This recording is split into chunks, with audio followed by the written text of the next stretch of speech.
Perkenalkan, kami dari kelompok 7 akan menyampaikan materi mengenai konfrontasi terhadap Malaysia. Konfrontasi terhadap Malaysia berawal dari keinginan Tengku Abdul Rahman dari Persekutuan Tanah Melayu dan Lee Kuan Yew dari Republik Singapura untuk menyatukan kedua negara tersebut menjadi Federasi Malaysia. Rencana pembentukan Negara Federasi Malaysia juga menguntungkan bagi PKI untuk mendapatkan tempat dalam kalangan pimpinan negara. Rencana pembentukan federasi ini juga mendapat tentangan dari dua negara, yaitu negara Filipina dan Indonesia. Filipina menentang bahwa menginginkan wilayah Sabah di wilayah Kalimantan Utara dan menganggap bahwa wilayah Sabah ini secara historis adalah milik Sultan Sulu. Pemerintah Indonesia pada saat itu juga menentang karena menurut Presiden Soekarno, pembentukan Negara Federasi Malaysia merupakan sebagian dari rencana Inggris untuk menguasai kekuasaannya di Asia Tenggara. Pembentukan Federasi Malaysia juga dianggap membahayakan bagi revolusi Indonesia karena sebagai proyek neokolonialisme Inggris. Oleh karena itu, berdirinya Negara Federasi Malaysia ditentang oleh pemerintah Indonesia.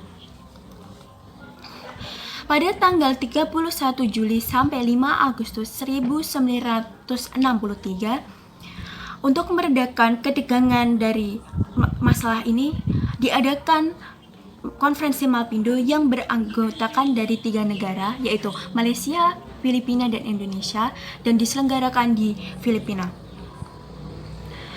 Hasil dari pertemuan tersebut memberikan kesan bahwa ketiga kepala pemerintahan berusaha mengadakan penyelesaian secara damai dan sebaik-baiknya mengenai rencana pembentukan Federasi Malaysia yang menjadi sumber sengketa.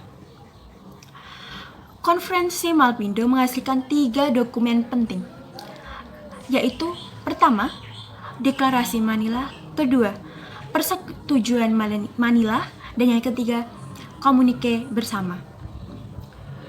Inti pokok dari ketiga dokumen tersebut adalah Indonesia dan Filipina menyambut baik pembentukan Negara Federasi Malaysia jika rakyat dari Kalimantan Utara menyetujui hal tersebut. Mengenai pembentukan Federasi Malaysia, ketiga kepala pemerintahan setuju untuk meminta Sekjen PBB untuk melakukan pendekatan terhadap persoalan ini, sehingga dapat diketahui keinginan rakyat di daerah-daerah yang akan dimasukkan ke dalam Federasi Malaysia. Kemudian, ketiga kepala pemerintahan tersebut meminta Sekjen PBB membentuk tim penyelidik. Menindaklanjuti permohonan ketiga pimpinan pemerintahan tersebut, Sekretaris Jenderal PBB membentuk tim penyelidik yang dipimpin oleh Lawrence Michel Moore. Tim tersebut memulai tugasnya di Malaysia pada tanggal 14 September 1963. Namun, sebelum misi PBB menyelesaikan tugasnya dan melaporkan hasil kerjanya, Federasi Malaysia diproklamasikan pada tanggal 16 September 1963. Oleh karena itu, pemerintah Republik Indonesia menganggap proklamasi tersebut sebagai pelecehan atas martabat PBB dan pelanggaran. Komunike Bersama Manila, yang secara jelas menyatakan bahwa penyelidikan kehendak rakyat Sabah dan Sarawak harus terlebih dahulu dilaksanakan sebelum Federasi Malaysia diproklamasikan. Presiden Soekarno tidak dapat menerima tindakan yang dilakukan oleh PM Tengku Abdul Rahman karena menganggap referendum tidak dijalankan secara semestinya. Hal itu merupakan suatu perwujudan dari Act of Bad Faith dari Tengku Abdul Rahman. Aksi-aksi demonstrasi menentang terjadi di Jakarta yang dibalas pula dengan aksi-aksi demonstrasi besar terhadap Kedutaan Republik Indonesia di Kuala Lumpur, sehingga pada tanggal 17 September 1963 hubungan diplomatik Indonesia-Malaysia diputuskan. Pemerintah Republik Indonesia pada tanggal 21 September memutuskan pula hubungan ekonomi dengan Malaysia, Singapura, Sarawak, dan Sabah. Pada akhir tahun 1963, pemerintah Republik Indonesia menyatakan dukungannya terhadap perjuangan rakyat Kalimantan Utara dalam melawan neokolonialisme Inggris. Konflik di Asia Tenggara ini menarik perhatian beberapa negara dan menghendaki penyelesaian pertikaian secara damai. Pemerintah Amerika Serikat, Jepang, dan Thailand berusaha melakukan mediasi menyelesaikan masalah ini. Namun, masalah pokok yang menyebabkan sengketa dan memburuknya hubungan ketiga negara tersebut tetap tidak terpecahkan. Karena PM Federasi Malaysia, Tengku Abdul Rahman, tidak menghadiri forum pertemuan tiga negara. Upaya lainnya adalah melakukan pertemuan Menteri-Menteri Luar Negeri Indonesia, Malaysia, dan Filipina di Bangkok.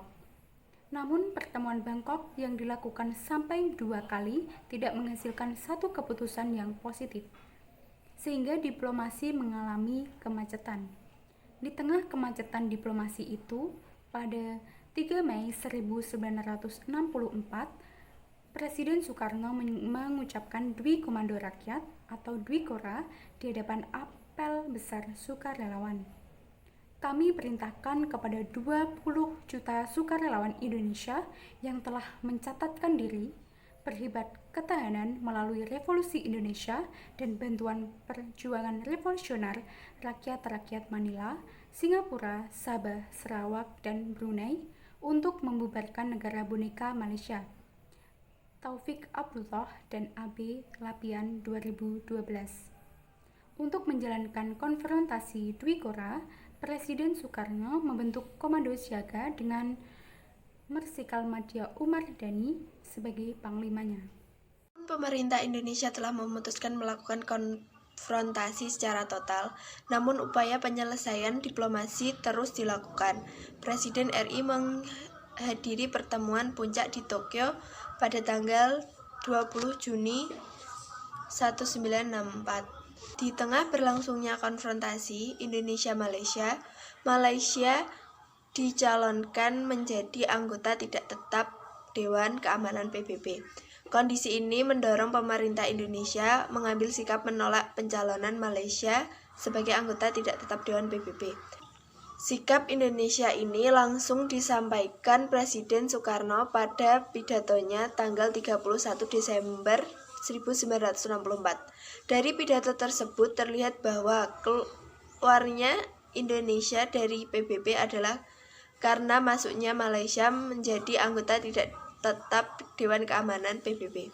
Tanggal 7 Januari 1965, Malaysia dinyatakan diterima sebagai anggota tidak tetap Dewan Keamanan PBB. Dengan spontan, Presiden Soekarno menyatakan Indonesia keluar dari PBB. Walaupun Indonesia sudah keluar dari PBB, sasaran-sasaran yang ingin dicapai oleh pemerintah Indonesia terkait sengketa Indonesia-Malaysia dan perombakan PBB tetap tidak tercapai.